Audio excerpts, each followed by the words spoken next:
Hi guys, welcome back to another video on the MA Education channel. Today we will be going over for loops. In last week's lesson, we talked about the while loop. In the while loop, the code will keep executing as long as the condition is met. This week, we will go over another type of loop, the for loop. The for loop will execute the code a certain amount of times. The programmer will define the amount of times the code will run. To use a for loop in Java, we write something like this. We will start with the keyword for, then a parentheses. Inside the parentheses, there are three parts that are all separated by semicolons. In the first part, we define a counter variable. In the second part, we state what condition has to be met until the loop is over. And in the third part, we identify what the counter variable changes by. We will explain each part in more detail one by one in today's class.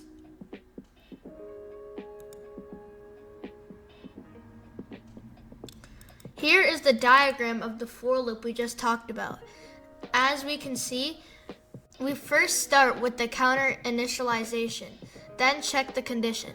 If the condition is true, the code inside the loop will be executed, and then the counter value will be updated. Then we will go back to check the condition again. If the condition is true, then the code block will be executed, and if the condition is false, the for loop will stop. Here is the syntax of the for loop. If we have multiple lines of code, curly braces are required. As we just talked about, the first part of the for loop is called variable initialization. In this section, we will declare a counter variable that will be used inside of a for loop.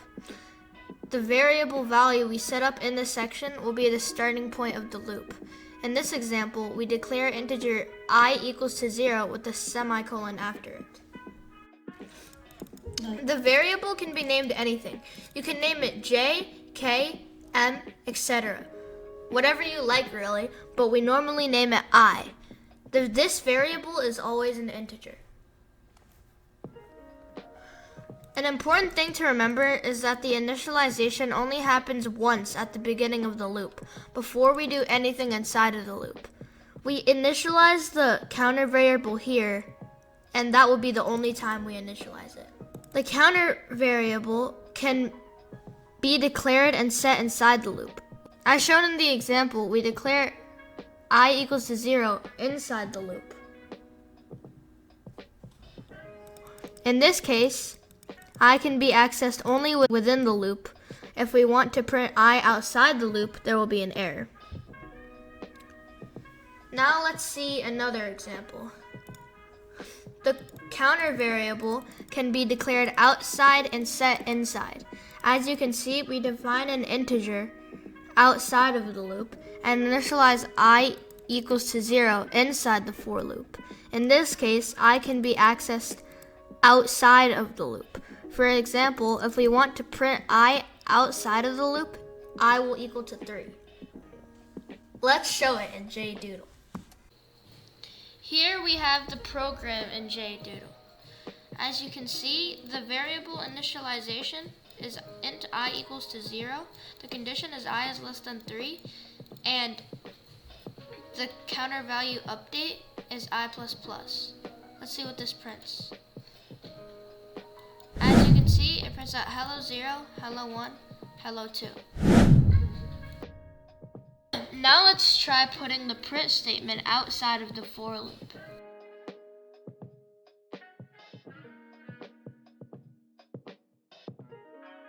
As you can see, there is an error because it cannot find the symbol.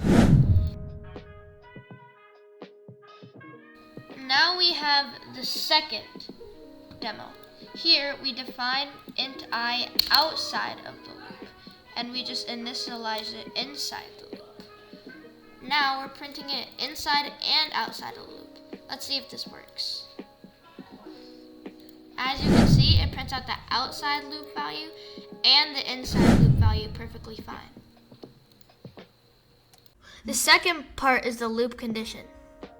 If the condition is true, the code inside the loop will be executed. If the condition is false, the computer will exit the loop and will not execute any of the code inside. The condition is checked every time before the code is executed. In this example, the condition is I is less than 3. The third part is counter value update. After each execution of the code, the counter value will be updated in this part. There are some shortcuts for writing the counter update. Here I list some of them. I++ is equal to the counter increase by 1 after each execution. I-, is when the counter decreases by 1 after each execution.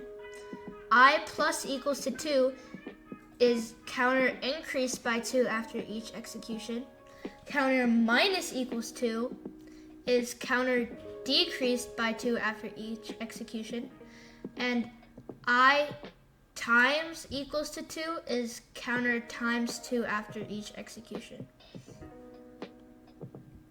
The counter will update every time after the code's execution.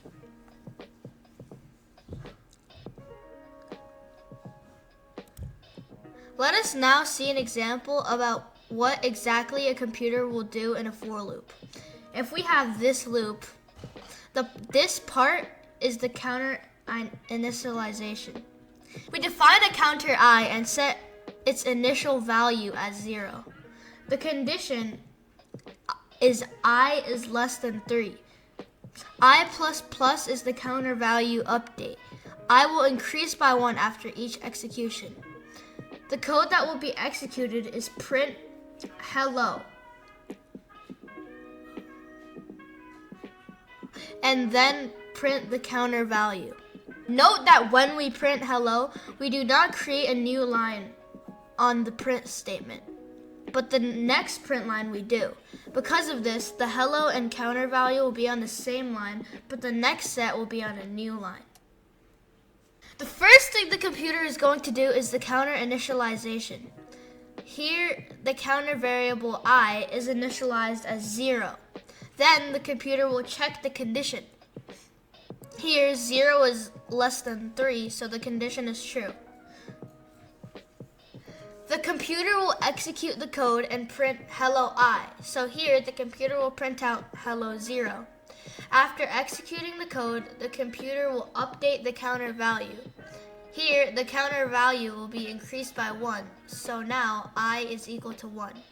Remember, we just said we only do the initialization once before we start the for loop. So we will not go back for initialization. We will only go back to check the condition.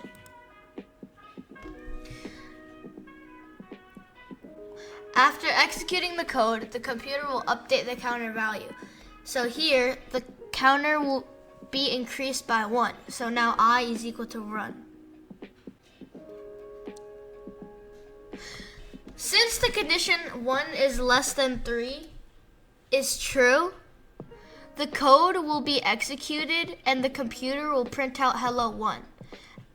After the code execution, the counter value will be updated, which will be increased by 1. So now, counter value is 2. Again, it will go back to check the condition. 2 is less than 3, so the condition is true. The code will print hello 2 when executed, and then the counter value will be added 1 more time and become 3. The computer will then go back to check the condition for the 4th time. Now 3 is less than 3 is false, so the for loop will exit and not execute the code. From the analysis above, we know that the code will print out hello 0, hello 1, hello 2. Here is the first practice question. Which of the following codes output numbers from 1 to a given number inclusively? I'll give you some time to figure this out on your own. Pause the video and come back when you have the answer, and we'll check if it's right.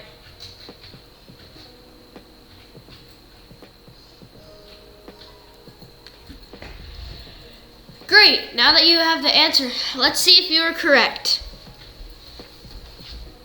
The first option is a for loop, where the counter value is set as 0. The condition is I is less than n, and the counter update is I plus plus, or I increasing by 1, and it prints out I. Now, the reason that this one is incorrect is because we want it to print out numbers from 1 to a given number conclusively. And here we'll be printing out 0. The second option is a for loop, where it is set as 0, the condition is I is less than n, and the counter value update is I plus plus. But this time, we print out I plus 1, which means that it will be correct.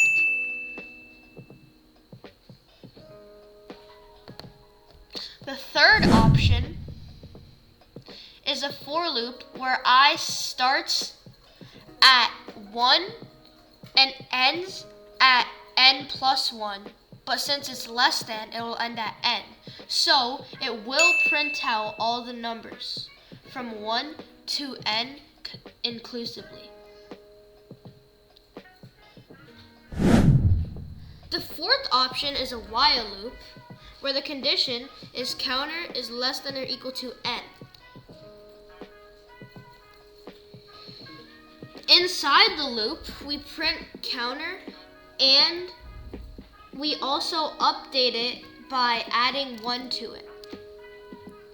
This will work because it's pretty much doing the same thing as it is in number 3, but instead of I is less than n plus 1, it is I is less than or equal to n, which is the same thing. So, the correct answer is 2, 3, and 4. Congrats if you got it right, and try and figure out your mistake if you got it wrong. Here's for loop practice question number 2. Write a program that calculates the 10th power of 4 using for loops. Instead of doing this in class, we are going to assign it for homework. Come back next week when you have the answer and we'll check if it's correct. That's it for today's lesson. Thank you for watching. If you want to see more of these videos, make sure to smash the subscribe button and smash the like button. The purpose of this channel is to help the local schools. A majority of the profit will be donated to the local schools. So if you want to help the community, then hit the like and the subscribe button. Thank you. Bye.